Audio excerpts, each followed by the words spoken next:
አውሮፓ ለስደተኞች ያላትን በር ሙሉ ለሙሉ እየዘጋቸው ነው። በሚሊዮኖች የሚቆጠሩ ሰነድ አልባ የሆኑ ወገኖቻችን እጣ ፈንታቸውን የቀየረው የአውሮፓ ህብረት አስደንጋጭና አዲስ የሆነው በቅርብ በእነዚህ 3 ቀናቶች ውስጥ የወጣው የዲፖርቴሽን ህግ እንግዲህ በ418 ከፍተኛ የድጋፍ ድምፅ በይፋ ጸድቋል። Okay, we move to the next item on the agenda, the report by Mrs. Brigmont on the EU-Pakistan agreement modification of concessions on tariff rate quotes. Vote on consent by roll call vote. The vote is open.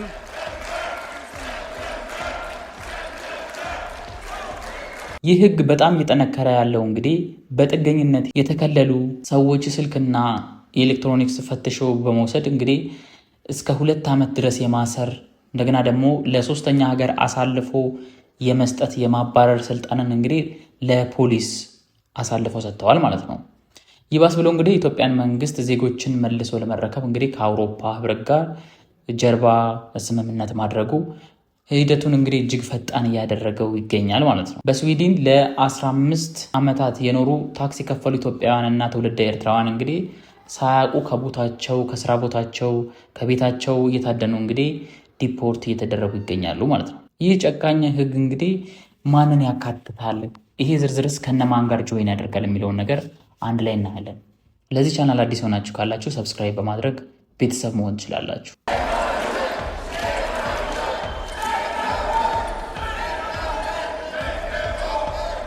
Please, we are gonna continue the votes. We have to vote. We had another point to debate about these items. We had the debate about this yesterday here. Now we have to move to the next item. The report by Mr. Karlsbro on the termination of the EU-Liberia Voluntary Partnership Agreement on Forest Law Enforcement. We move to the next item on the agenda. The report by Mrs. Brigmont on the EU-Pakistan agreement modification of concessions on tariff rate quotes. Vote on consent by roll call vote. The vote is open.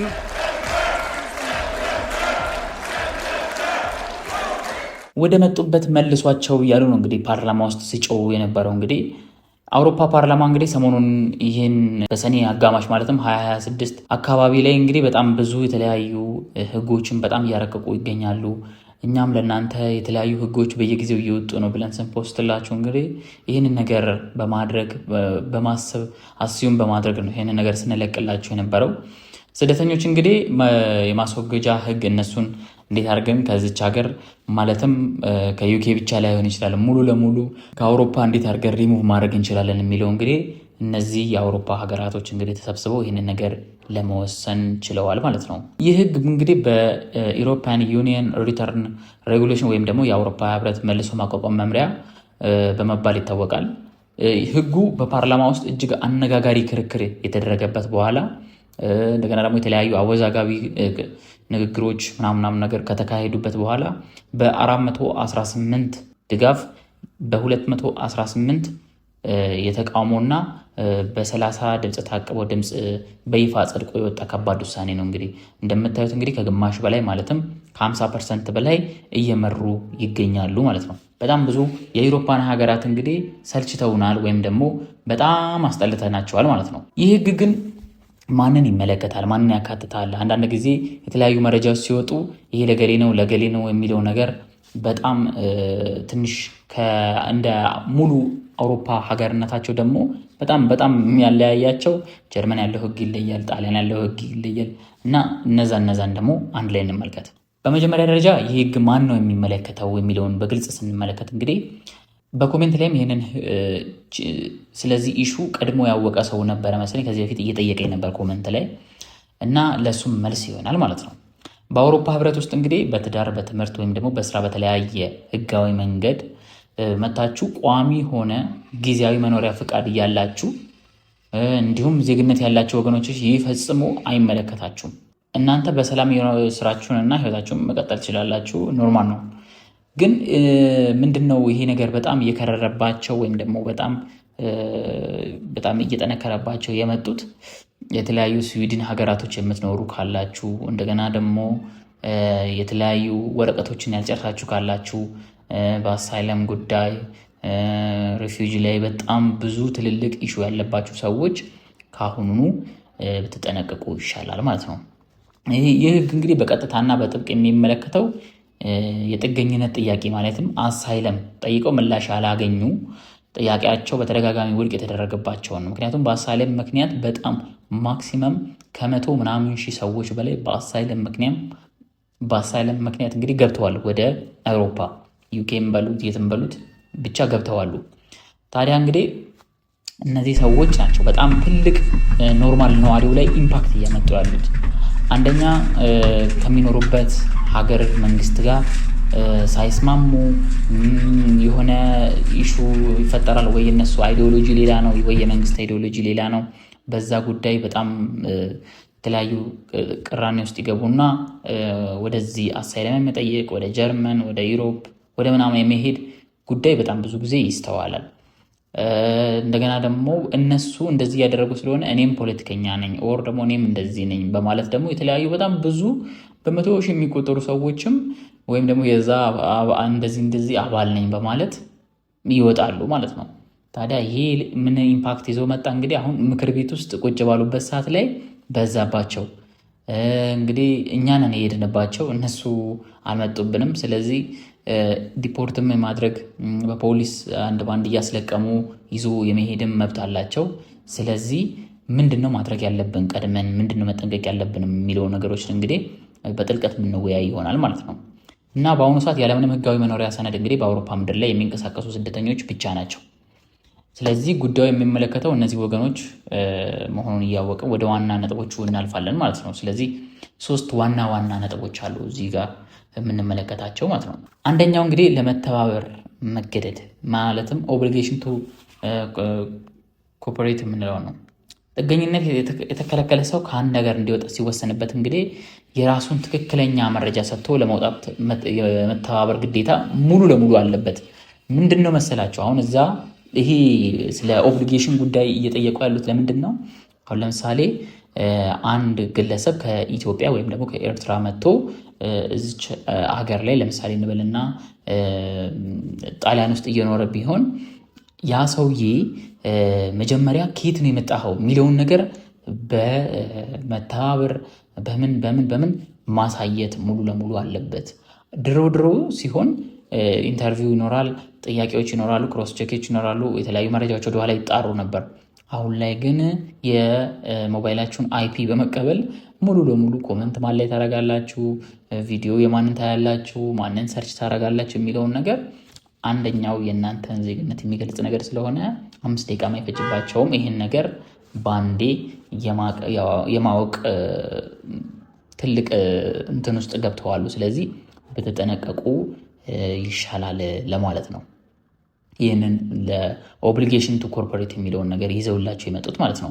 ቀደም ሲል እንግዲህ አንድ ስደተኛ የጉዞ ሰነድ ወይም ደግሞ ትክክለኛ ማንነቴን አላሳውቅም በሚል የዲፖርቴሽን ሂደቱን ያዘገየው ነበር። ማለትም እንደዚህ አይነት ነገር ኖርማል ኢንፎርሜሽንን ጠበቃ ሳይመጣ ምን ሳይመጣ የሚባለው ነገር አለ አይደለ? በዛ ሂደት ምክንያት ብዙ ጊዜ ያዘገዩት ነበር እና በጣም ለብዙ ዓመት እያዘገዩት ይቆዩ ነበረ ማለት ነው። ግን አሁን ህጉን እጅግ አስገዳጅ አድርገውት ምንድነው ያደረጉት? ግለሰቡ ካልተባበረ የስልኩን የላፕቶፑን እና ማንኛውም የኤሌክትሮኒክስ ኢሹዎቹን ሙሉ ለሙሉ የመፈተሽ ስልጣን ተሰጥቷቸዋል። ስልክ ቁጥራቸው አያስፈልጋችሁም። አይፒያችሁ በቂ ነው። የሞባይላችሁ ወይም ደግሞ IMEL የሚሉት በቂ ነው፣ እሱ ስለእናንተ ለማወቅ ማለት ነው። ታዲያ በነዛ መልክ ተጠቅመን ማንነታችሁን እንለያለን፣ ከዛም ዲፖርት እናደርጋችኋለን፣ ወደ ሀገራችሁን እንመለሳችኋለን እያሉ ይገኛሉ። ወደ ሀገር መመለስ ላይ ደግሞ አንድ ያመጡት ነገር አለ። አንደኛ ነገር አሁን ለምሳሌ እናንተ በፖለቲካ ሊሆን ይችላል፣ በተለያዩ አይዲዮሎጂ ከዛ ከመጣችሁበት የመንግስት አሰራር ተቃራኒ ልትሆኑ ትችላላችሁ። ይሄ ነገር በጣም የከረረና ተቃራኒ ሆኖ ካዩት ወደ 3ኛ ሀገር ነው የሚልኳችሁ። አሁን ለምሳሌ አንድ ኢትዮጵያዊ ከመንግስት ጋር ተጋጭቶ ወይም ደግሞ የአሳይለምን ጥያቄ ጠይቆ ዩኬ ውስጥ የሚኖር ከሆነ ዩኬ ወደ ሀገር መልስሃለሁ ስትለው ቀጥታ ወደ ኢትዮጵያ አይደለም የምትመልሰው፣ ወደ አፍሪካ ሀገር ሆኖ ለምሳሌ ወደ ዩጋንዳ ልትመልሰው ትችላለች፣ ወደ ኬንያ ልትልከው ትችላለች። የተለያዩ ሀገራቶች እሷ የምትተባበራቸው እነሱ የሚተባበሯት ሀገር ለዛ ትልከዋለች ማለት ነው። ታዲያ እዚህ ጋር ትልቁ ዋስትና የሌላችሁ በጣም አደጋ ላይ የሚጥላችሁ ነገር ምንድን ነው? እዛ በደረሳችሁ በትንሽ ታይሞች ውስጥ ከዛ ግጭት ከፈጠራችሁበት መንግስት ጋር አንድ ላይ ተባብረው የመያዝ እድላችሁ በጣም ሰፊ ነው የሚሆነው። ስለዚህ እዚህ ነገር ላይ ከአሁኑ ብትጠነቀቁ እንደ አይዲያ እንደ ሀሳብ እንነግራችኋለን ማለት ነው። ሁለተኛው ነጥብ ደግሞ ምንድነው? የእስራት ጊዜ መራዘም። ከሀገር አልወጣም በማለቱ መረጃ አልሰጥም ብሎ ባለመተባበሩ ምክንያት እንግዲህ ጥገኝነት ጠያቂው ስደተኛ እንግዲህ ከሀገር እስኪወጣ ድረስ 2 ዓመት ከዚያ በላይ ጭምር ሊታሰር የሚችልበት እዛ ሀገር አሁን ለምሳሌ ዩኬ ውስጥ 2 ዓመት ታስራችሁ ድጋሚ ነው ሪፖርት የምትደረጉት። አስከፊ የሆነው ነገር ደግሞ ይሄ ነው። አስጨናቂ ነገርም ነው። በቃ በጣም ብዙ ሰው በዚህ 3 ቀን ውስጥ በጣም ብዙ ሰው ተጨንቋል። ለምን መሰላችሁ? አንደኛ ነገር እናንተ አታዳምጡም ምንም አይነት ነገር በቃ ኦፕሽኑ ራሱ ሰው ዩቲዩብ ላይ ምን ላይ በቃ የተለያዩ ነገሮች ላይ የተለያዩ ነገሮችን ፖስት ሲያደርግላችሁ ስራዬ ብላችሁ ከፍታችሁ ቀጣይ ምን ሊሆን ነው ምንድን ነው የሚለውን ነገር በምንም ተአምር አታዳምጡም። ዩቲዩብ እንድታዩት አይፈልግም መሰለኝ ሪኮመንድ አያደርግላችሁ። ምክንያቱም እሱ ያውቃል ምን አይነት ኢንፎርሜሽን እንደሆነ ያውቃል። ስለዚህ ከአሁኑ መጠንቀቅ ያለባችሁ ነገር ሲኖር ይህን ቻናል ሰብስክራይብ አድርጋችሁ እንግዲህ በስነስርዓት መከታተላችሁ እንዳትረሱት እንላለን። መረጃ ባለመስጠቱ ባለመተባበሩ ምክንያት እንግዲህ 2 ዓመት ሊታሰር ይችላል እየተባለ ይገኛል። እንደገና ደግሞ የተለያዩ ህገ ወጦች ማለትም አልፎም ተርፎም ትንሽ የማይሆን ሰጣ ገባ ውስጥ ከገባ እላው ላይ 2 ዓመት ከ6 ወር ተደርጎ ሊታሰር ይችላል እየተባለ ይገኛል ማለት ነው። ሶስተኛውና እጅግ አነጋጋሪ ውሳኔ እንግዲህ የመመለሻ ማዕከላት ነው፣ ሪተርን ሀብስ የምንላቸው ማለት ነው። ይህ ማለት እንግዲህ ቅድም እንደነገርኩት ማለት ነው ስደተኛ የጥገኝነት ጥያቄ ከይዙ ከታየ በኋላ የሚቆየው አውሮፓ ምድር ላይ በነፃነት እየተንቀሳቀስ አይደለም። በጣም ያሳድዷቸዋል። እንደገና ከአውሮፓ ህብረት ውጭ ህብረቱ የገንዘብና የዲፕሎማሲ ስምምነት ካደረገባቸው የሶስተኛ ወገን ሀገራት ቅድም ከነገርኳቸው አሁን ለምሳሌ ዩጋንዳ፣ ኬንያ አላልኳቸውም? እነሱ ሀገራት ጋር እንደ ሩዋንዳ፣ ካዛኪስታን ሁላ ልትሄዱ ትችላላችሁ። ስለዚህ ደግሞ እዛም የሚወስዳችሁ ካምፕ ነው የሚያስገባችሁ። ስለዚህ በጣም መጠንቀቅ አለባችሁ። ይህን አሰራር ከዚህ ቀደም የነበረው አንዳንድ አውሮፓ ሀገራት ጥገኝነት ተከልለው ወደ ሌላ ሀገር ለመሄድ በድጋሚ ሞከርን ነፃነት ሙሉ ለሙሉ የሚዘጋ አሰራር ነው ብለው አጽድቀውታል። አሁን እያነበብኩላችሁ ያለሁት እንግዲህ ከአንቀጹ ላይ ነው።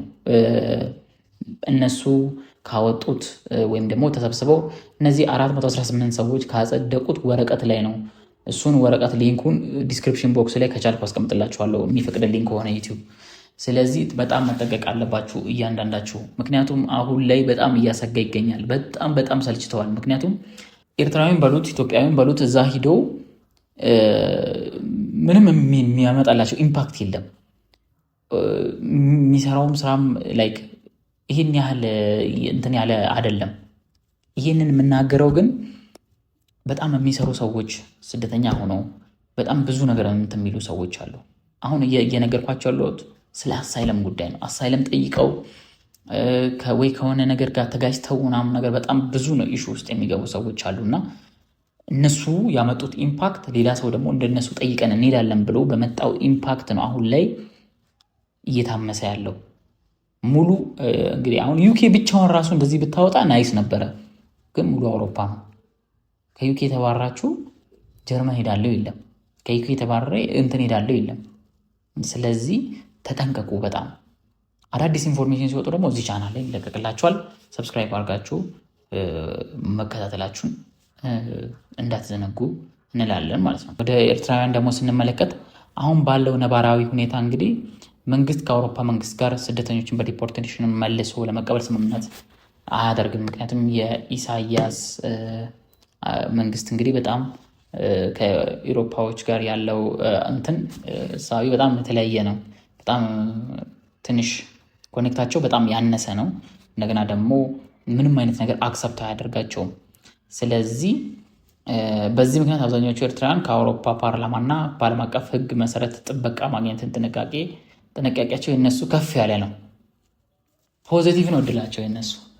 ሌላ ሀገር ፍሎ ማድረግ ይችላሉ። በነገራችን ላይ አፍሪካ ሀገራቶችም ላይመልሷቸው ይችላሉ።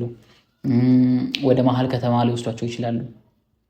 አውሮፓ እንኳን ባይሆን ከአውሮፓ ወደዛ ሊያሻግሯቸው ይችላሉ።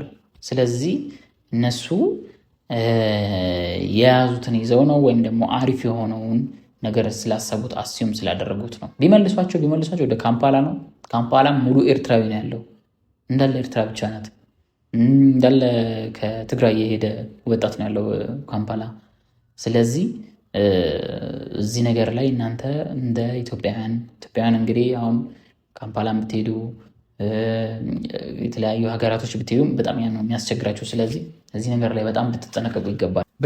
በኢትዮጵያ በኩል ምን ሁኔታ እጅግ የተለየና አሳሳቢ ነው የሚለውን ደግሞ ድጋሚ ልንገራችሁ። ኢትዮጵያ መንግስት ከአውሮፓ ህብረት ጋር የቪዛ እገዳዎችን ለማላላትና የዲፕሎማሲ ግንኙነታቸውን ለመቀጠል በሚል ባደረገው የጀርባ ግንኙነት እንግዲህ ስደተኞችን በመቀበል ረገድ ተባባሪነትን እያሳየ ይገኛል። ላይክ ትብብራቸው የኢትዮጵያና የአውሮፓ አሁን ላይ በጣም ናይስ አሪፍ እየሆነ ይገኛል። እናንተ ላይ በጣም ብዙ ኢምፓክት ሊኖሩ ይችላል። ስለዚህ እናንተ ከአሁኑ መጠንቀቅ አለባችሁ ማለት ነው። ታዲያ እንደ ማጠቃለያ የምነግራችሁ ዛሬ የቀረብነው ወገኖቻችን ለማስፈራራት ወይም ደግሞ ጭንቅ ውስጥ ለመክተት አይደለም። ምንም አይነት እንደ ዲያስፖራ ፕላስ እኛ ደግሞ ኢንፎርሜሽን ጋዘር አድርገን በጣም እንደውም አይታዩም እንጂ በጣም እናንተ ሳሰሟቸው በፊት በ3 ሚኒት በ4 ሚኒት ልዩነት የተለቀቁ ህጎች ናቸው እዚህ ቻናል ላይ ያሉት። ቼክ ማድረግ ትችላላችሁ ወደታች ገብታችሁ።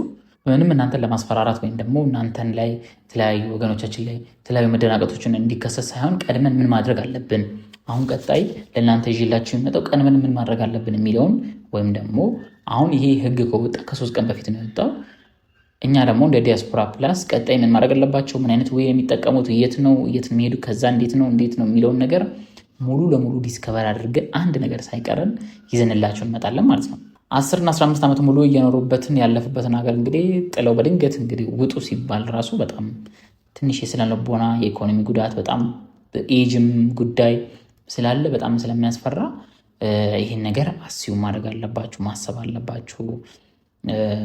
ነገር ግን እግዚአብሔር ታሪክን የሚቀይር ነው። በብዙ ጭንቀት ውስጥ አሳልፈው ዛሬ ፈቃድ ያገኙ በርካታ ወገኖች ስላሉ ከነዚህ ህግ ጫና ጎን ለጎን እንግዲህ ትልቅ የማህበረሰብ መተሳሰብ ማሳየት ይኖርብናል ብለን ነው እንግዲህ ይህን ነገር የጀመርነው። እኛም ለምሳሌ በስዊድን ውስጥ በማህበረሰቡ ሰልፍ ወጥቶ ዲፖርቴሽን መቃወም አለበት። እንደገና ዩኬ ውስጥ እንደገና ሰልፎችን ማካሄድ፣ ኮሚኒቲዎችን ቢውልድ አድርጉ። አትቧደኑ፣ ቡድን ክሬት አታድርጉ። እኔ የዚህ ዘር ነኝ ብላችሁ ቡድን ክሬት ከማድረጋችሁ በፊት ላይክ አሁን ለምሳሌ ዩኬ ውስጥ የምትኖሩ ካላችሁ ጀርመን ላሉት ሲነኩ ሰልፍ በመውጣት ስዊድን ውስጥ ያላችሁ ጀርመን ውስጥ ያሉት እንደዚህ ሰፖርት መደረግ አለባችሁ። ኮሚኒቲ ክሬት ማድረግ አለባችሁ። ያለበለዛ ሁላችሁንም ጥርግ አድርገው የማስወጣት አቅም አላቸው። እናንተ ናችሁ ሄዳችሁባችሁ እንጂ እነሱ አልመጡባችሁ። ሳውዝ አፍሪካ ምን እየተካሄደ እንደሆነ እንግዲህ በዚህ ሳምንት የምታዩት ነው። ቤት ለቤት በገጀራ ነው እየፈለጓቸው ያሉት። ቤት ለቤት በገጀራ በቃ እዛ እንደውም ትንሽ መረን ስለሆኑ የወጡ ስለሆኑ በጣም አደገኛ ቶክሲክ ስለሆኑ ነው። እንደገና ደግሞ የቅናት ቢጤም ስላለባቸው ነው እንደዛ። የእነዚህ ደግሞ ምን ሊሆን ይችላል የሚለውን ነገር ማሰብ አለባችሁ። ኦልሞስት ከ100,000 ራሱ አያልፍም ሙሉ ዩኬ አካባቢ የሚኖር ኢትዮጵያዊ ማለት ነው። በ100,000 አያልፍም እንግዲህ ዳታው እንደሚያሳየው። የ2025 ዳታ ሙሉ ለሙሉ እናንተ የገባችሁበት ጠቅላላ ሙሉ አለ ዳታ፣ ግን ምንም አያልፍም። 26,000 ሰው ዲፖርት ወይም ደግሞ ሙሉ መመለስ አያቅታቸውም። ስለዚህ ኮሚኒቲ ስትሮንግ አድርጉ። ዘራችሁን አስቀምጡትና ኮሚኒቲ ቢውልድ አድርጉ። ለራሳችሁን በራሳችሁ ኢትዮጵያውያኖች፣ ኢትዮጵያ ማህበረሰብ በዩኬ፣ ኢትዮጵያ ማህበረሰብ በጀርመን። አሁን ችግሩ ምንድን ነው? የዘር ጉዳይ አለ፣ የፖለቲካ ጉዳይ አለ፣ የምን ጉዳይ አለ፣ በቃ የሃይማኖት ጉዳይ አለ። ድብልቅ አድርጋችሁታል። ያው አሁን አንድ በአንድ በየቤታችሁ እየመጡ ሊያስወግዷችሁ ነው። ምንድን ነው የሚባለው? አሁን ይሄ ምንድን ነው? እዛ ሂዳችሁ ፖለቲካ ምን ከምትቆምሩ የተለያዩ ስልጣን እንትኖችን ራሱ ለመሳተፍ ብትሞክሩ የተለያዩ ኮሚኒቲዎች ላይ። አሁን ለምሳሌ አሜሪካን ሀገር በጣም ደስ የሚለኝ በጣም አሪፍ ነው ብዬ ማሰበው ሚኒሶታ ውስጥ እንግዲህ ኢትዮጵያዊ ነው ፓርላማ ውስጥ ያለው እንዳለ ሙሉ ማለት ትችላላችሁ። የተለያዩ አሜሪካ ሀገራት። ያ ምንድነው? ናውሌጅ እውቀት በመማር ራሳቸውን ስትሮንግ በማድረግ አንድ ሀበሻ ሙሉ ኤርትራውያንን ጨምሮ ያተርፍ ነበር። እንግዲህ እዚህ ህግ ውስጥ ይሄ ሁላ ሰነድ ተዘጋጅቶ ምክር ቤት እስኪደርስ ድረስ ያለው ራሱ መግታት ይችል ነበረ። ምክር ቤት ደርሶ 418 ሰዎች ካጸደቁት በኋላ መጨው እንግዲህ የማይሆን የሆነ ምንም የማይመጣው ነገር ነው። ስለዚህ ተጠንቀቁ። ጣይ ያለውን ኢንፎርሜሽን እንግዲህ ሙሉ ለሙሉ እንደ ዲያስፖራ ፕላስ እያጣራን የምንለቅላችሁ ይሆናል። እናንተን ለማስፈራራት አይደለም ይሄ ሁላ ነገር የምንናገረው። በቀጣይ ቪዲዮ እስከምንገናኝ ለዚህ ቻናል አዲስ የሆናችሁ ካላችሁ ሰብስክራይብ በማድረግ ጠብቁን። አዳዲስ ኢንፎርሜሽኖች በዚህ ማክሲመም እስከ 28 ሰዓት እስከ 31 ሰዓት ውስጥ ይለቀቃል ተብሏል። ተከታትለን የምናቀርብላችሁ ይሆናል። የዛሬው አዘጋጅና አቅራቢ ቃላት ተሰማ ነበርኩ። በቀጣይ እስከምንገናኝ ድረስ ቸረን ሰንብት።